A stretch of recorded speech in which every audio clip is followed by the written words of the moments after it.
চব্বিশ পরগনার বড় খ্রিস্ট উৎসব প্রত্যক্ষ করতে ঘুরে আসুন সাহেব বাড়ি। 25শে ডিসেম্বর উপলক্ষে অপরূপ রূপে ইতিমধ্যে সজ্জিত হয়েছে সাহেব বাড়ির খাড়ি প্যারিসের স্বর্গারোহণ গির্জা। এক সপ্তাহ ধরে এখানে অনুষ্ঠান চলবে। এই অনুষ্ঠান প্রত্যক্ষ করতে ঘুরে আসুন আপনিও। এই চার্চের ইতিহাসের সঙ্গে জড়িয়ে রয়েছে এই অঞ্চলের ইতিহাস। ব্রিটিশ আমলে এখানে ছিল জঙ্গল। প্রথম দিকে তারা এখানে এসে পৌঁছায়নি, পরে তারা এখানে আসে। প্রভুর জন্ম উৎসব আমরা খুব ভালোভাবে পালন করি। সমস্ত জাতির মানুষ এখানে আসে, তারা প্রভু যিশুকে সম্মান করে প্রণাম করে এবং ঘুরে আমাদের এখানে মেলা হয়, মেলা থেকে তারা বাড়ি ফিরে যায়। সকলের জন্য কি বার্তা দেবেন এবছরের মতো? প্রভু যিশুর জন্ম হলো যে সবার শান্তি ভালোবাসা, যেন সবাই যেন পরস্পরকে যেন ভালোবাসতে পারে, সেটাই তিনি এই পৃথিবীতে স্থাপিত করে গেছেন। তিনি শান্তিরাজ, সবাই যেন শান্তি হয়। জঙ্গল কাটার কাজ শেষ হলে এখানে বেশ কিছু ইংরেজ এসে বসতি স্থাপন করে। স্থানীয়রা তখন তাদের বলতো সাহেব।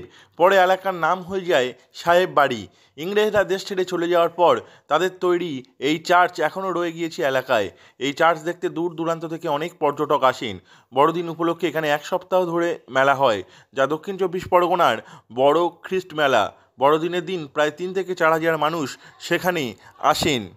এই খাড়ি প্যারিসের একদম গৌরব বললে বলা যায়। আমাদের ইংরেজ তখন এখানে রাজত্ব করতেন, ইংরেজরা আসতেন, সাহেবরা, তারাই এসে এখানে এই প্রথম চার্চ তৈরি করেছিলেন। আশা করব বাইরের মানুষ তারা যেমন প্রশংসা করতেন তার থেকে আশা করব আর অনেকটাই প্রশংসিত হবে। আমরা সেই আশায় আছি এবং 25শে ডিসেম্বর এখানে বিশালভাবে একটা উৎসব পালিত হয়। সেই উৎসবে ব্যাপক পরিমাণের লোক আসে। দক্ষিণ চব্বিশ পরগনার মধ্যে সবথেকে বড় উৎসব এই 25শে ডিসেম্বর উৎসব।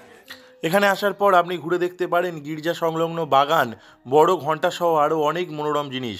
রয়েছে একটি বড় পার্ক, যেটি পর্যটকদের কাছে অন্যতম আকর্ষণের কেন্দ্রবিন্দু। এখানে আসতে হলে আপনাকে আসতে হবে শিয়ালদা দক্ষিণ শাখার মথুরাপুর স্টেশনে।